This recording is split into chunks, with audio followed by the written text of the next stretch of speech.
Welcome everyone to our fifth impACT story. It'll also be the last one for this semester. And for those of you who are new, I'm seeing quite a lot of new names and new faces. Welcome to impACT Stories. It's the newest initiative of the Nova Social Consulting Club. We have at our core business really social and pro bono consulting services for social organizations, NGOs, social businesses.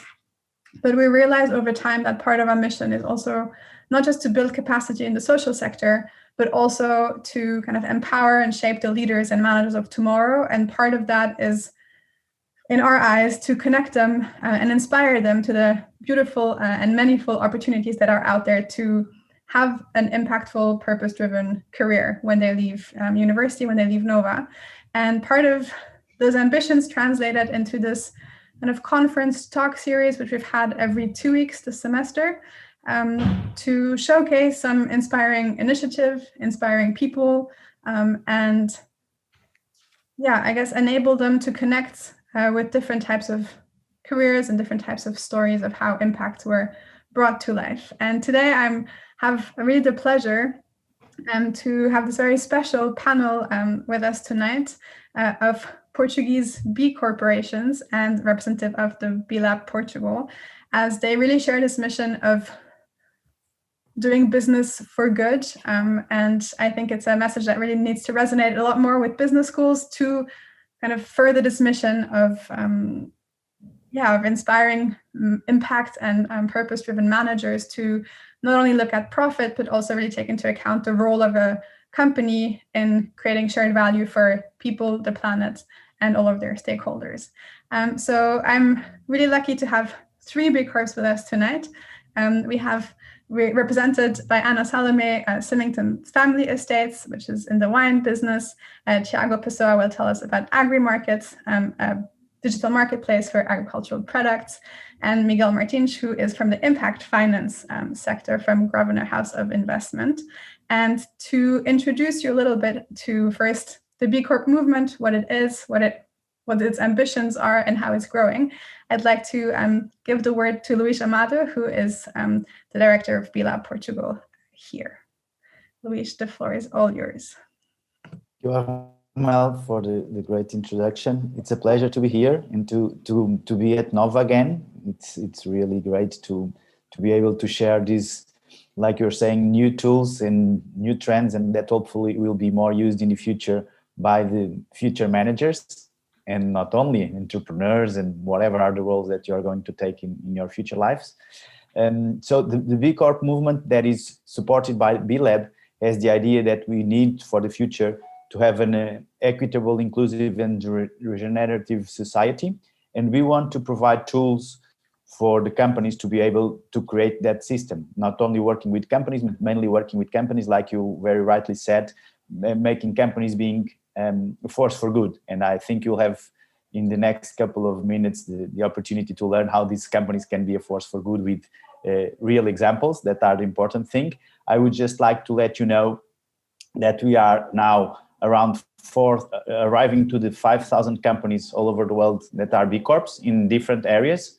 Those companies use to do their paths to become a certified B Corp, a tool that is called the B-impACT assessment. That is an open tool that everyone can use by registering, using the size of the company, the area in which the geographical area, and the area of business in which they work. So they can have a customized assessment, not asking stupid questions of things that are not related to their business, but also always covering the same 5 different areas.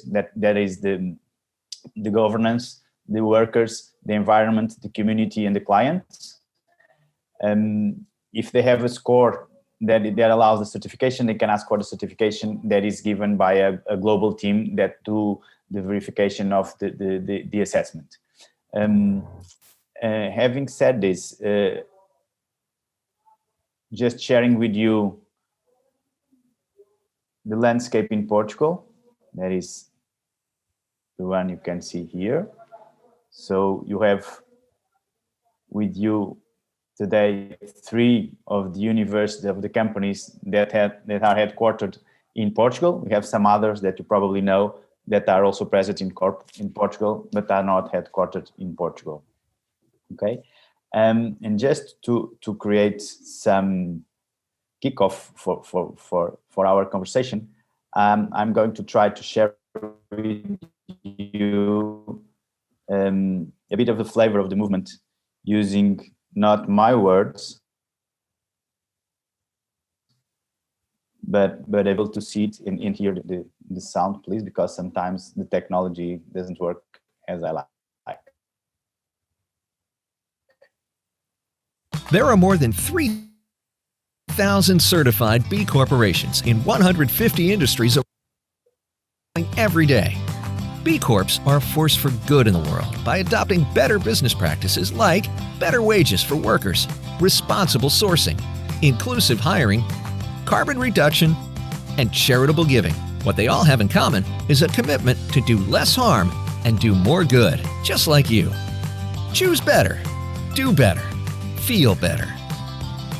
So hopefully you are able to see it, and you'll be able to feel better after the conversations and the options you'll see that you have in the companies that are together with us today. And go ahead, Akmal. Thank you.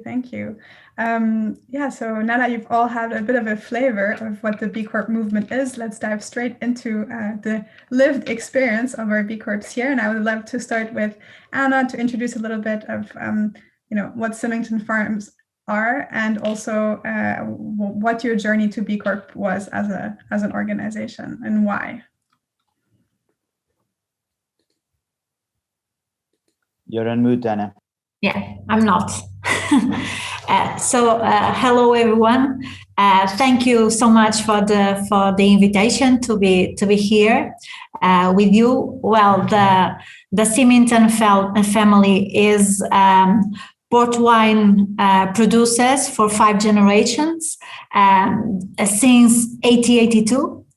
So quite a long time, of Scottish, English, and Portuguese descent.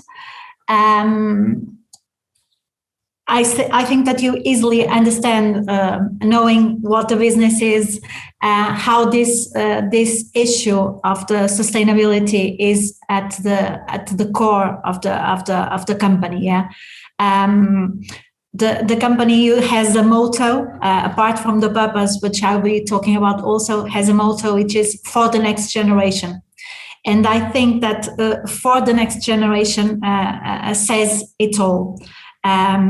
This journey, the purpose of the company is, by the way, to produce exceptional wines and celebrate and preserve the uniqueness of Portugal and contribute to a positive future for the regions in which we work. So I think that even before we have met Luis and the B Corp organization, I think that sustainability was already at the core and at the core of the vision that Symington had for itself and for the future that it was willing to create.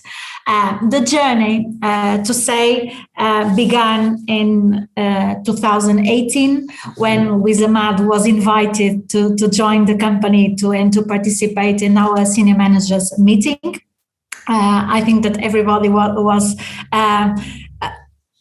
I think that one stage terrified, and on the other hand, thrilled to hear about such an impactful presentation and to see what the B Corp world was about, and felt that it was really linked to the values of Symington, to its future, to its vision on the future, to its Symington has been, ever since its incorporation, has been thinking long term. That's why it makes such a good sense to be part of the movement.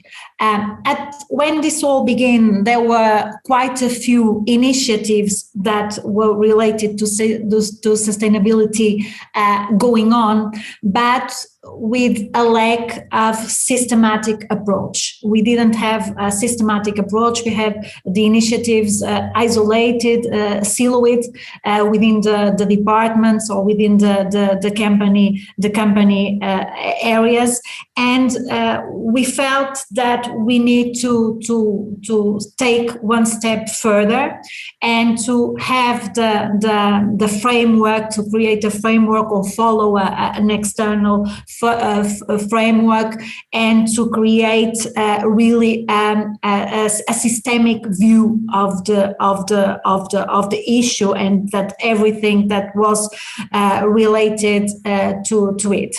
We were quite sure, and the Symington family was quite sure, that we didn't want to go any greenwashing.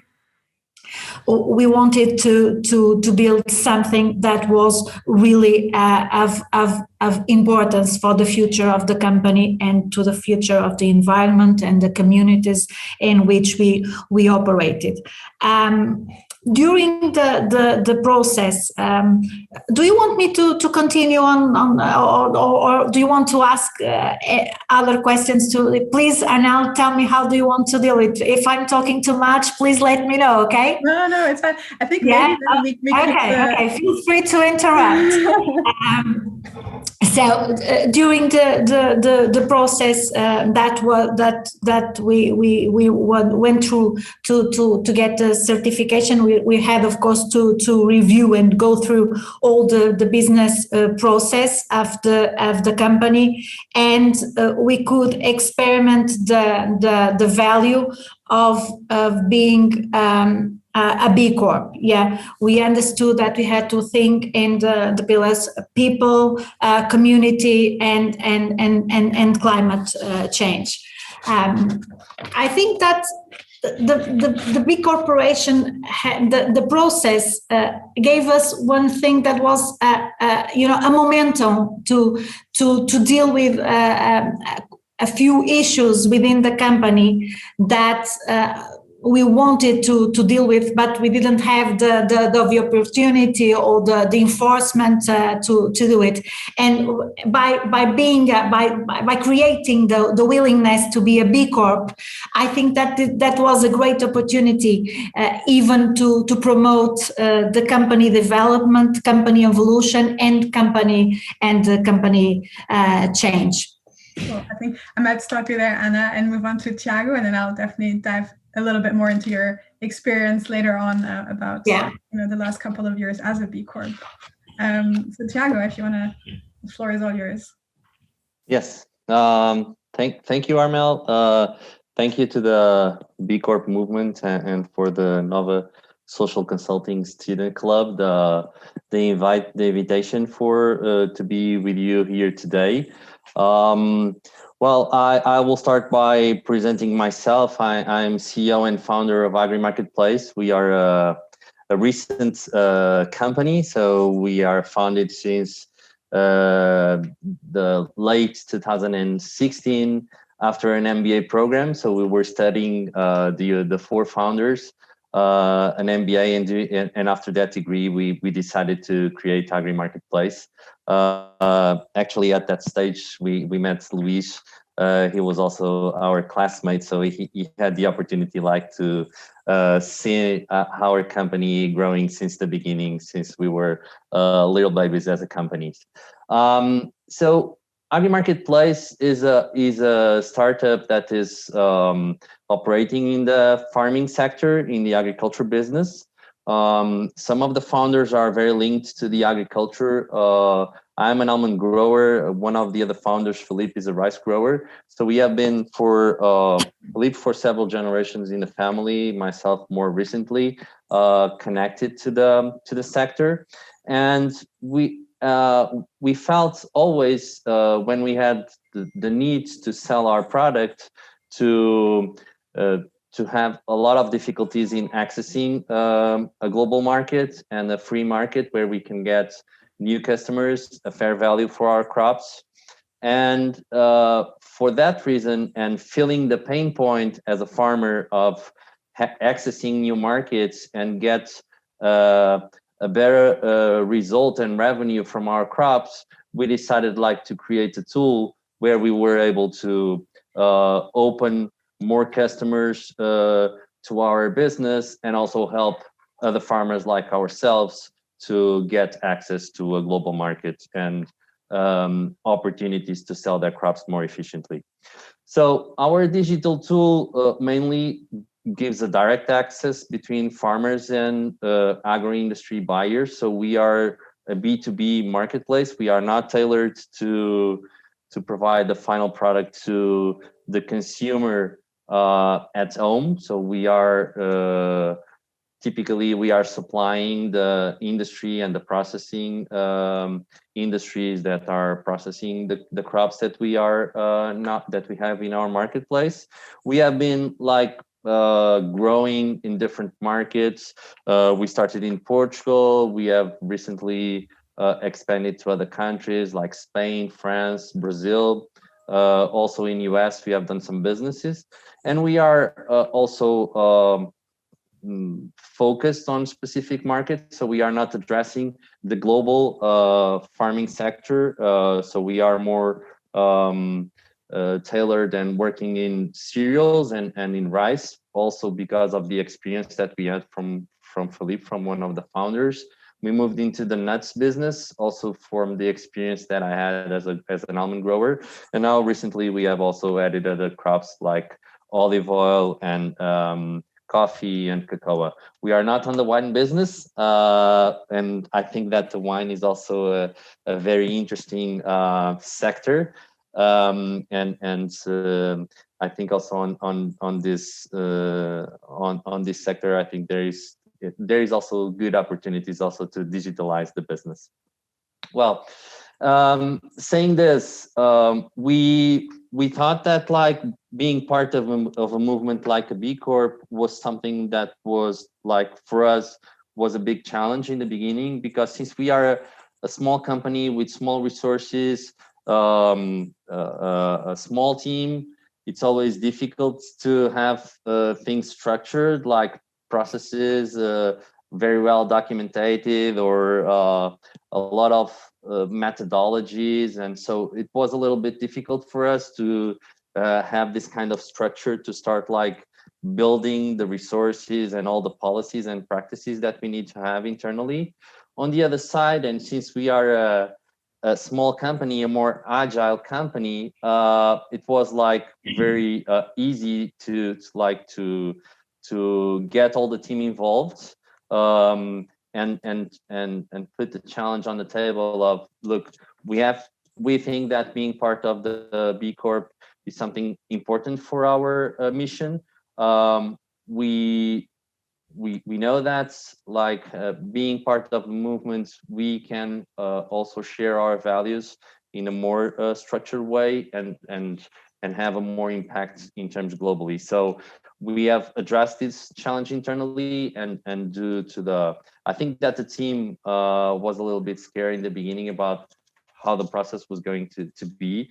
But I think at the end, with the help of the B Corp movement, I think we have done a very good job. And I think the most important, I think what I see as being part of the movement is that this is a learning on the job process. This is something that we establish goals, and we try like to continuing improving the way we impact our communities, the way we talk with our customers, the way we help them like being more sustainable on their practices, on their businesses. And I think having the challenge of trying to grow smoothly and slowly on having better practices in terms of our business and also around us, on the stakeholders that we interact every day, I think it's something that is very important on the movement. So we are extremely proud to be part of it. I think we are still also a recent B Corp company, so we are still learning a lot, and we only got certified since the beginning of this year. I think that, and just to pass the floor to Miguel and also to the audience, I think through this process, I think that we have like it was good for us also to align our focus on some SDG goals that we believe are important for us in our company and in our business, and also due to the fact that we work with farmers every day, we are worried about how the carbon issue is involving all the community. We have been also challenged by providing something and contributing more to this carbon problem. We are also working on a carbon practice in our company to start helping our farmers to have the possibility to sequester their carbon credits and have the possibility to, through that, get more revenues and a new source of revenues for their practices and for their business. And on the other side, helping our industry customers to offset their carbon footprint by providing them access to carbon credits on the market. And that is something that I think will contribute at a global sense to a more good environmental practice, but also in something that I believe it's also very important on the movement, that it's through the goal of having more B Corp companies as a net zero by 2030. So it's also a challenge for us and for our customers to arrive at. And saying this, I will now pass the floor to Armel or to Miguel. Thank you. Thank you, Tiago. And I think that last example was also just a very important and a very key aspect also, that you are not just a B Corp yourself, but you are now, upstream and downstream engaging a lot of your stakeholders to think about these issues and see how they can turn them into opportunities as opposed to challenges. And I think that's also what I see as such a valuable aspect of this movement, is this kind of collaboration, and everybody's pulling each other in a beneficial direction. And I think that's also a good kind of segue to Miguel, and how some companies can support other companies and invest in other meaningful and purposeful companies. So Miguel, I'll leave it to you now to tell us a bit more about what sustainable business means to Grosvenors. Thank you, Armel, and to Nova Social Consulting for the opportunity. Also, thank you to Luis, Goodroom, and B Corp for the invitation. So I'm happy, and I can already say that I'm going to be friends with Ana and Tiago, because on one side we have wine, on the other we have chocolate, and I'm happy with just those two. I was kind of trying to juggle how I was going to answer your question, Armel, because I have two different types of experiences with B Corp coming from two different angles. So, before going to Grosvenor and our experience, I'll start with my other experience. The first time I embraced sustainability was, I used to work for Millennium BCP back in the 90s, and I moved to Mozambique as part of the founding team of Millennium BIM in Mozambique. And it was a very successful bank. In 9 months, it broke even. But it also in a way broke my heart, because, and now I'm going to be politically incorrect. It stunned me that in 9 months we could break even an investment that initially was around $20 million. And we were living in the poorest country in the world, and we were not giving anything back. Now, in 95, this wasn't really called sustainability, but for me, it's what started it all. In 2000, I moved to work for IFC in Washington, which is the private sector arm of the World Bank. And for 20 years, I was there working exclusively on sustainability projects. Right? My favorite projects, and I'm looking at Tiago now, were when I worked with embedding sustainability into Agri value chains. So I worked a lot with cocoa and coffee a little bit all over the world, in Southeast Asia, in Latin America, Sub-Saharan Africa. one of the things I always told to our investees when they said we want to start doing sustainability, one of the things I always told them was, are you planning to get a B Corp certification? Right? And most of them at least applied. I'm not sure if they got them or not. But for us, and for me as an investee, it gave me comfort and it gave me peace of mind if they got the certification. Because if they did, it basically mean that it was less work for me because B Corp was doing that in my place. So it helped with the due diligence and then the auditing and the reporting that we had to do.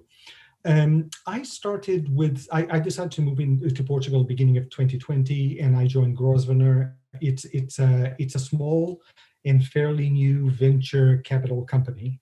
And when I joined them, one of the first things that Duarte Costa and Rita Branco told me was, we were thinking about getting this B Corp certification. What do you think about it? Right. So I'm not taking credit for that. It's all them.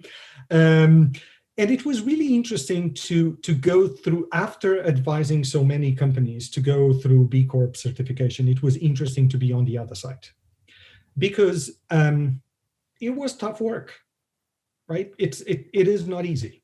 But one of the things it did to us was that it facilitated everything for us internally, because I mean, we knew that Grosvenor has sustainability embedded in its DNA.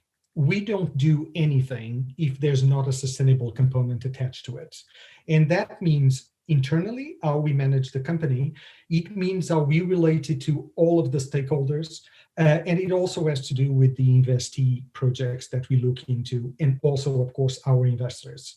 If there's a red flag in an investor, we are not going to accept those funds. And if there is a red flag on the projects, even if that project is a very good project from a financial point of view, we won't invest our money if it doesn't check the environmental, social, and governance checkboxes. But going through the B Corp process helped us organize ourselves internally much better. Right? Because, I mean, we always said, you know, if a certain project or a certain investee is not doing anything on the environmental or social front, or if they are doing something that actually has a negative impact, we are not going to invest in them. But we had not put pen to paper internally on that. So going through the certification, we had to organize ourselves. So we had to produce those documents that were not in place.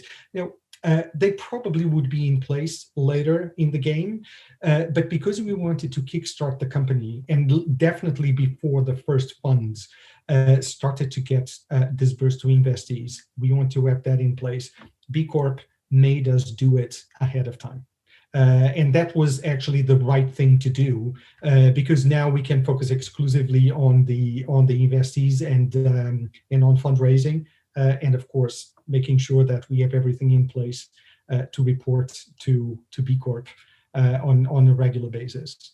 And I will just stop there to give time to Ana, Tiago, and any questions from the floor as well.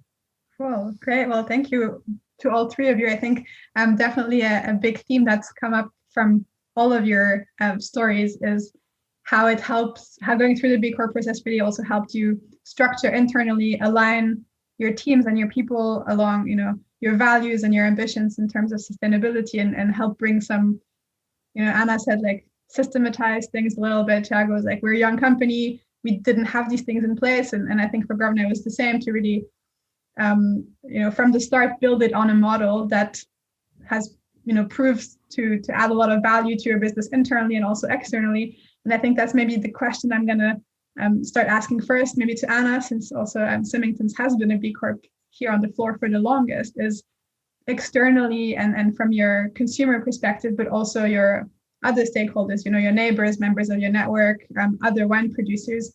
What has being part of the B Corp movement and being a certified B Corp changed for Symington? You know that Symington was the first wine company in Portugal to be B Corp certified. gave us quite a leading role, that we have been trying to not only help the movement expand and showcase our journey and our participation, even in terms of our difficulties, the challenges that we have every day. And you know that being Symington part of the movement from since 2019, we have to say that we then had the COVID crisis. So this is we have to be humble. This is the beginning, even for us. We are at the very beginning, but we have everything in place, and we are really doing a serious job with this. But I have to say that the being B Corp certified gave us for instance, the ability and the opportunity to explain quite a few complicated things easily and with simplicity, because B Corp tells all. When we say that we are B Corp certified, there is a common knowledge about what that means, and so it's easy for us to follow that path.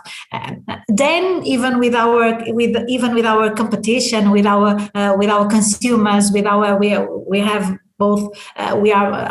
Most of our clients are B2B. We have distributors, so it really helps us telling our enduring and beautiful story in terms of the company's existence, but also projecting it into the future and show how committed we are to creating a certain future, a future that we want, that we are willing to participate. That's for the next generation, as I was telling you. We have to say that the distributors and the suppliers have been very supportive. In fact, we have been supportive in terms of our B Corporation and our sustainability challenges. We have been supported by the whole of the value chain, which is amazing, because this incorporates challenges which sometimes are very difficult for us, for all, let's say in terms of energy, let's say in terms of the bottle and all of that. It requires adjustments, and that are not all easy to do, and we have been quite welcomed by the value chain to speak about this and to celebrate partnerships that enable us to go further. So this has been very, very interesting, and even being an old company and an old business, being a B Corp has also permit us to create to develop a new positioning, even in terms of recruitment. Okay, as our employer branding has been quite improved because we are a B Corp, and we can attract some young and very skillful talent, because people are very happy, very glad to be working for a B Corporation, and so this is as I was telling, we are in the beginning of a journey. We have our challenges. We have the opportunity to fill in the gaps by being in forums such as this and having the opportunity to speak up the problem in all that it has of good, and also in the downs that we sometimes have in terms of the challenges that I'm referring to. But this has been really a very interesting journey that I recommend to all. Cool, thank you, Anna. And I think maybe building on that, Tiago, is that also an experience that you've had now setting it up, that in the kind of agribusiness and in that industry, B Corp is increasingly recognized as a valuable certification? Is it something that you see many others trying to move towards? What's your experience there?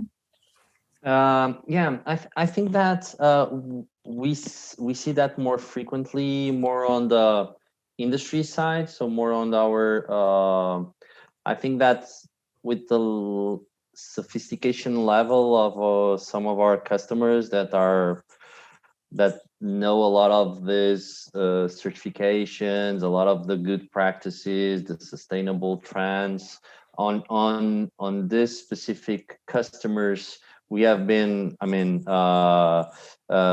we see that they look at us differently. I mean, they appreciate also our achievements.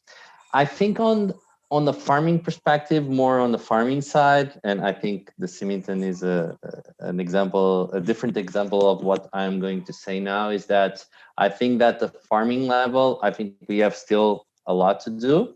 I think for some farmers, for some cooperatives, they do not know the movements here in Portugal or globally. So this is not something that it's not a surprise for us. It's something that, it will be part also of our responsibility, like to share with them what we are doing and what we have done and what we have learned and what we have also changed in the process. But I think at the farming perspective, I think there is a very good opportunity also to look into the way how the movement helps and try to be more worried about the smallholder farms, the communities that need different supports. And I think companies that on our segments that wants to help this kind of businesses that are not so well organized and developed, I think also the way we see our business now is that we will try more and more to be on the path of helping the ones that need to have access to a market where they can be more get more money and more value on their business.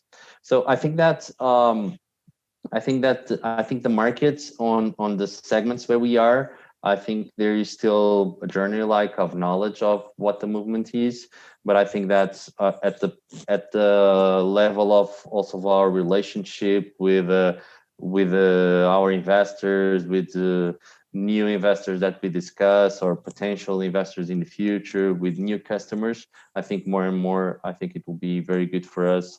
And it's very good to be part of this, and also to have the possibility in the network of the movement to grow and to share. And I think also more than sharing is also give also something also to the newcomers that are entering in the movement, and also helping the companies that are trying to certificate. So I think there is part also of giving back something that also we are receiving. Great. Yeah, I think that's a really kind of also what makes the B Corp movement so unique, is that there's really this community of practice and of peers that are kind of sharing, and you learn from others' experiences very much. So I think Luis also mentioned that very much. I think it's so true. And Miguel, you've had experience with a lot of B Corps over time, and with that kind of movement, and now seeing more and more companies, seeing the value in it and moving towards it. And do you feel also that now, more from the financial sector perspective, that asset owners, but also more and more asset managers are, seeing the B Corp really as an indicator and as a tool to engage more with businesses, and as a way to become more active investors in the companies that they target? No, definitely. And, having worked in the financial sector kind of, allows me to say this. Since the financial crisis of 2008 was clearly an important mark in the evolution of sustainability, because what happened at that time was, as the financial sector first and then the productive sector started folding, you could separate the waters. You could clearly see the financial institutions that were serious about the sustainability, and others that were just greenwashing, right? And that has not stopped as countries and the world started recovering from the financial crisis. Right? And I actually suspect it might increase, because if you look just at Europe, and if you look at the European Green Deal, recovery post-COVID is going to be focused on sustainability, right? So there's three key pillars in the Green Deal. One of them is around circular economy. The other one, it's around not leaving any place or any person behind. And there's of course one linked to climate and greenhouse gases. So a lot of companies, not just financial companies, are not up to par, are not at the level that they should be, and they're going to start getting worried. And so I suspect that there's going to be an increase in greenwashing until it eventually goes down. But you know, the moment you say that you have a B Corp certification, that worry is gone. I mean, we have noticed that with some of our investors when we send them our deck and they see the B Corp certification. I mean, we've had situations where they say, we're not even going to ask you about how serious you are about sustainability because you have the certification, right? So it has helped us a lot on that side of the business. In terms of the investees, the same thing. You know, we've had an interview with a potential investee where we started asking them a lot of questions around environmental and social practices. And one of the CEOs we were interviewing told us, "Oh, of course you're asking all of this because you are B Corp certified," right? So you know, it is a powerful brand in the market. You know, as Grosvenor, with my hat of Grosvenor, I'm very proud to say that we are the only financial company in Portugal that is B Corp certified. As a Portuguese, it makes me pretty sad that we are the only one. So I hope that changes really fast. And it's not really my style, but every time I'm talking to the financial industry in Portugal, I always point the finger at them and say, you know, shame on you. You should be doing more on this space. But the thing is, it's interesting how this goes in waves. I mean, Larry Fink has been publishing letters that squarely puts the onus on the lack of sustainability in the financial sector. And everybody is talking about, oh, Larry Fink, and he just said this about climate change. Oh, and now he's talking about the social angle of sustainability. And you know what? He just has a bigger microphone that all of us have, right? Because what he's saying now, it's important that he's saying, it's important that the financial sector is following suit.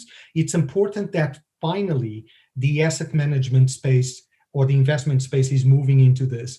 But honestly, what Larry Fink has been saying for 3 or 4 years is nothing new. We've known this for 20 years. But it doesn't mean that it's not important, because it is important. It is thanks to Larry Fink that Davos started talking about the purpose of companies in the 21st century, right? So all of these conversations are important. Cool. Thank you so much, Miguel. Yeah, I think I agree with you that the word needs to get out there, and if someone with a bigger microphone can do it, then you know, kudos to him. And I think the credibility of the movement is building itself on companies that are really, you know, walking the talk, and that's what B Corp stamps to say that is true, and people are really doing what they're saying. And I think the more companies moving in that direction, even if they were just inspired and realized that sustainability was a thing 2 years ago, that's still better than if they weren't doing it at all. So I agree with that. We have a couple of questions coming in on the chat, so I'll start going through them. And I'm opening this one to all four of you. I don't know who wants to answer it, but Christina is asking us, to be or not to be, what are the main constraints for achieving the B Corp certification that you've faced? Don't know if anyone is particularly keen on answering that one. I can start, and very. I think that the B Corp certification and the process, it really implies a commitment, an enduring commitment. I think that it's you really need to be thinking long term and be able to evolve. Okay, of course, there is the initial benchmark that you have to measure yourself against. Know that you're going to be externally verified, that you're going to have controls, that you're going to have goals that you will really need to achieve. But you have to be prepared, and the company has to be prepared to do all the way, to go all the way. It's not something that you are able to get in the beginning, and then you can live on the certification. No, you have to improve every day. You have to be reviewing all the processes and seeing where you can find something more to support the certification and to support all the way. So I think that's a long-term challenge, which implies commitment, and I think that's really the most important word when you're talking B Corp: commitment to the future, committing to the serious work, commitment to really have be a force, a business as a force for good. I can also add something on what Anna said. I totally agree with her.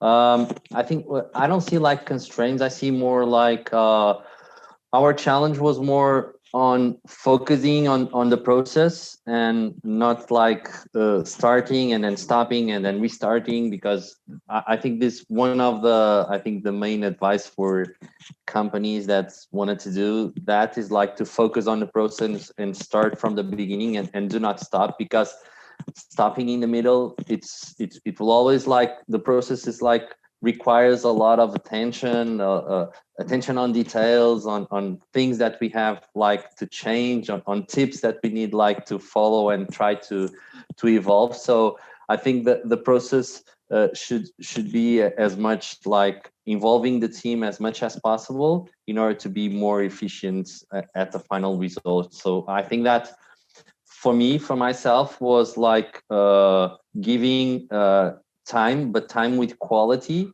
to being with my team and to discussing the process. This was one of my main challenge personally.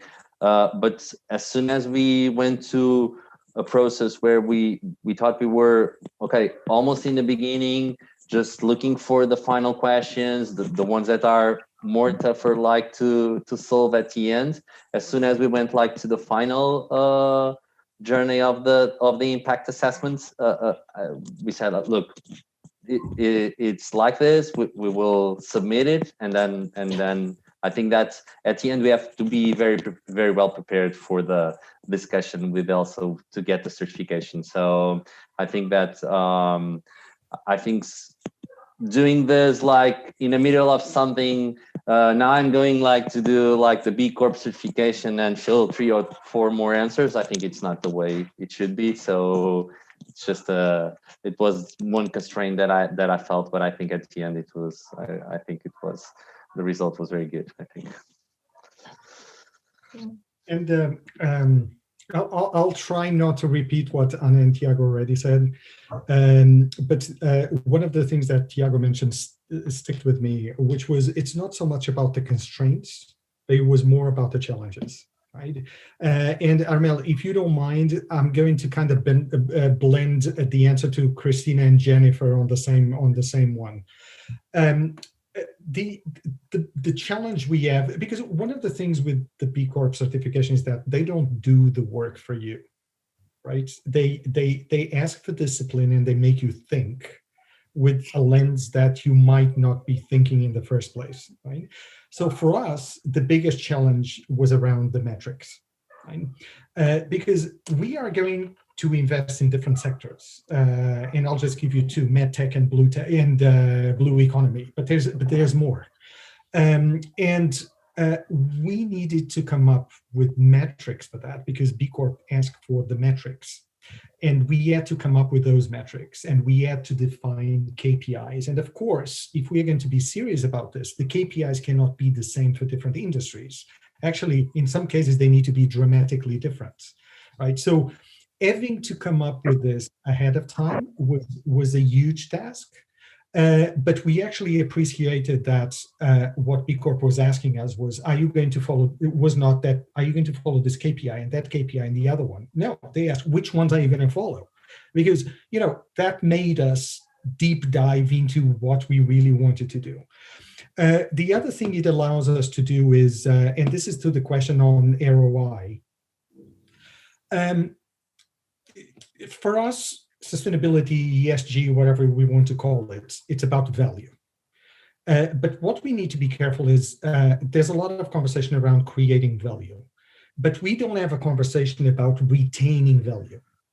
And retaining value is as important as creating value, right? And what I mean by this, and I'm going to sound like a broken record to Luis because he has heard me talk about this, and I get really passionate about it, is it frustrates me that we know how much a tree is worth when we cut it down, but we don't put a value on the tree when it is alive, right? And this is because we are not measuring the right things, right? I mean, there's that famous saying that, you need to measure to manage. And that's true, but there's a caveat to that. Because it kind of implies that if you don't measure something, it's not important for management.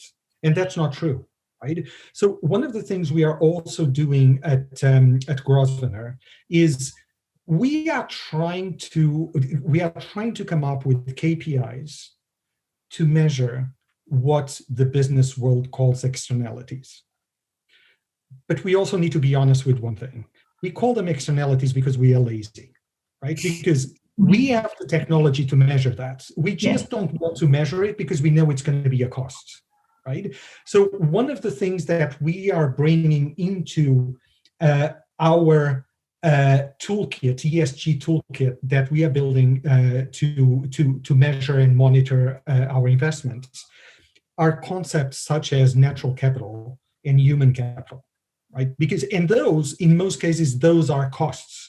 But we need to identify those costs ahead of time because, I mean, I honestly think that if we are facing one of the biggest challenges of our generation, which is climate change, is because we have not been measuring the value that we do not retain. If we had measured that, we wouldn't be facing the situation that we are right now, right?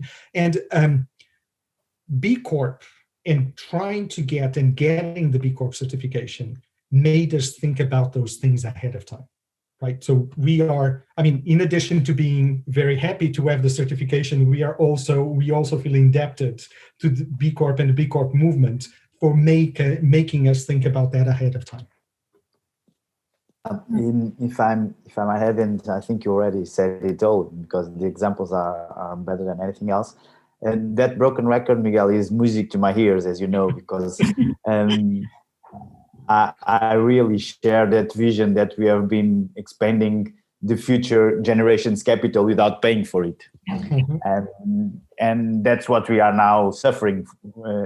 And one of the things that the impACT assessment allows is companies to measure things that they are not used to measure. So like if I can say, I have the dream that one of these days, the indicators like EBITDA might be replaced by some scorings of the areas of the impACT assessment. How is your score in governance? How is your score in environment, etc. In terms of the constraints to becoming a B Corp, and Anna used the word commitment, I was going to use the word willingness. So when there is a will, there is a way. And Miguel and Tiago told you that, okay, if we're willing, then we can arrive there, because they are not saying we should do this. They are saying we should solve these problems. It is always the way how I presented the tool. So I would say the willingness and then the transparency, because like I think you also mentioned that as soon as you become certified, you have a file that is public and people can go there and see that. And also in the process of the certification, you have to be transparent in terms of your procedures. Nobody says you have to do this, but says, okay, show me what you do. So that those are the two key things for becoming a certified B Corp is being ready to be transparent and have the will to be transparent and to change things to create more impact. Those, I would say, are the constraints. Almost anything else is overcomable. Not if you work in some strange kind of business like gurns and etc. Those who cannot figure out how they can create positive impact. So for those is not possible. But if you are a company without anyone in the payroll and without offices, you can still become a B Corp. Okay, so it is as broad as this.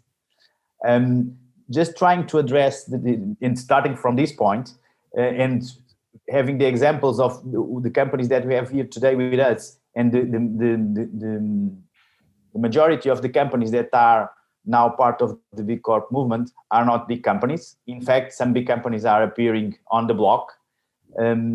But this has not changed. It's one of the questions is this: if the movement has changed due to these new big guys on the block. No, it has not. Actually, this is a big challenge for us now, because we need to address the same problems in a larger scale, sometimes with longer processes, because if the organizations are bigger, they take longer to decide, to change. Like Tiago was saying, he has a small team, he can react fast. And when the teams are bigger, but this has not made us change the idea. But sometimes people think, because they now have that different companies, they are not as impactful as the other. That was something that was said before that is very important, and it is one of the key values of the movement, that is this sharing of the good practices and how good we are in this area and not as good as in the other. And companies that are better in one area share with companies that are not so good in the others. We actually do a case study for the 5% that have the highest score in different areas, so they can share their best practices with the others. And so when we have these big companies, they might not be the best company in the world in packaging, because they are using plastic as packaging, and they are a B Corp. Yes, they are, because overall they create a positive impact, and that's what we are trying to push forward, is the increase of the positive impact, not certifying perfect companies. Okay, but I think you got from what was said that being impactful in the B Corp way is already regarded as something that is demanding. And I remember that Rob from Symington was once asked if it was easy. How easy is to get the B Corp certification? You need to have 80 points out of 200. That seems easy. And Rob said, well, try to do it. I guess most of the companies will have 50 and 60. And that is also my experience. So if those big big corporations and bigger organizations are becoming certified, they have to sweat to arrive there. Don't think they buy the certification just because they are a good sticker in our collection. That's not the case, and they have to be transparent. If you go and check the big corporation website, some of those companies that have some issues that are usually pointed out, like using plastic bottles, they need to disclaim that and say exactly what they plan to do regarding that situation that they want to improve. Yeah, that's a great point, Luis. I think it's great to highlight that as well, that it's not about just giving out the certification to all the perfect performers, but it's also to pull companies in the right direction. And that's also why you have the 80-point threshold, and then you have these improvement plans that also Anna was talking about like setting goals and improving year on year and getting recertified, that you kind of get drawn by the other members of the ecosystem to do better, to learn quickly. And I feel like once you're in that process, your people also start thinking constantly about, this is still something that we could be doing better. We noticed on the last impact assessment that, there's still 2 or 3 levels up that we could be going. How can we get there? What's a reasonable time frame? What kind of investment does it require? So I think from what all of you have said, it's not just to reward good behavior, it's to push businesses to think a bit differently about their businesses and think about where there's still opportunities for improvement, where there's opportunities for sharing, and for questioning their own practices, for training their employees about how to push the business forward, and still about making profit and about growing, but of doing so in a balanced and responsible and shared value creation and retention way, as Miguel also said so well, and that it's not just about gaining, but about balancing out where you're taking and what you're giving back, to make sure that we can all still have a sustainable future for all, as Symington also really highlights that it is for the future generation. I think all of your businesses are pushing for that and paving a really inspiring path for all of us also, and all of us future managers, future leaders, hopefully as well. And we're slightly over time. If anybody still has a question, and all of you have 2 minutes, I would still have. Go ahead. Yeah, Ariel, would you mind if I answer the question that Arturo posed? Of course, go for it. Is that okay? Arturo, I actually would like to answer to you with a very concrete example. Around 5-6 years ago, I was involved in a project in Thailand that wanted to measure the value of mangroves, right, in the outskirts of Bangkok. And what it decided to do was to measure them using just the financial capital, economic financial capital, and to measure those adding natural and human capital, right? So on average, 1 hectare of a mangrove in Thailand at the time was worth $1,000, right? And what that meant is you cut those trees down, you measure the value of wood.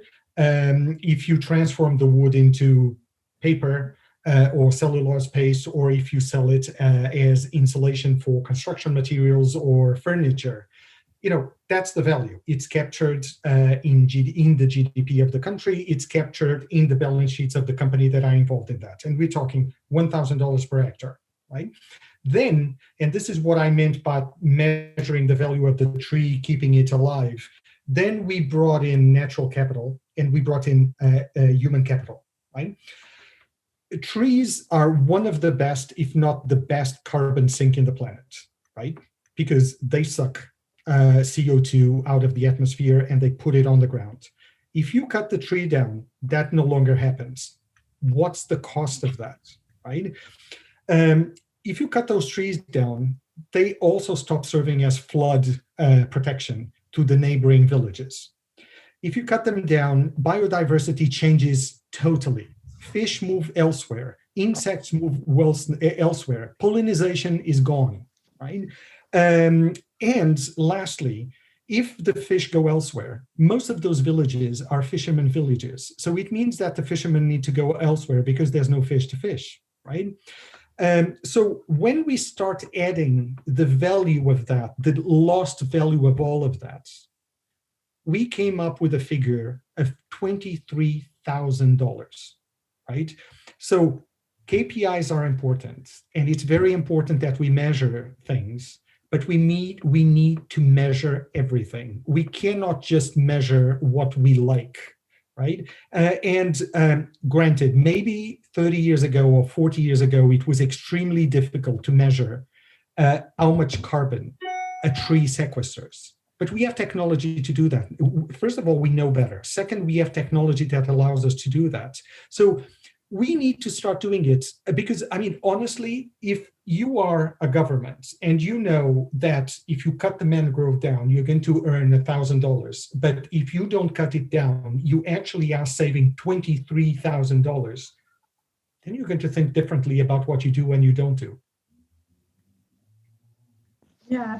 Thank you, Miguel. I think that's also a beautiful example, maybe to close out also the discussion today about how we need to look at the whole picture and that a business doesn't exist in a silo. It's a complete part of the whole of society, of the environment that it's embedded in, and that actually the effect on all stakeholders, which also includes the environment, biodiversity, and local economies, local ecosystems are so key in understanding. And I think a lot of businesses also aren't doing it in a how would you say, like a malignant way. They just don't know better, and that's why the B Corp movement is also so active in raising awareness and in confronting companies with their total impact and understanding which areas they are actually having an effect, a positive or a negative effect on, that they were not considering as part of their business before, that actually is very much part of their business if they want to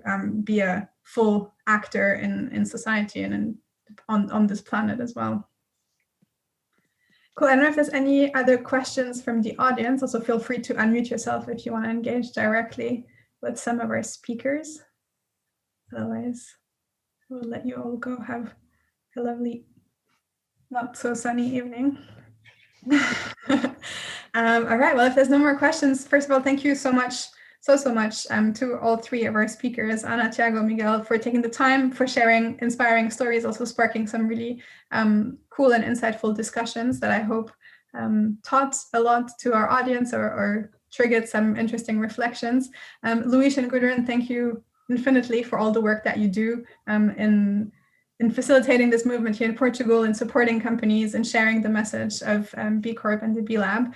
And also to my team at NST, and Lisa, Leonor, Sophia, thank you so much for helping this whole semester set up these talks. It's a great way to interact with our ecosystem, to also connect Nova with what's happening out there in the world.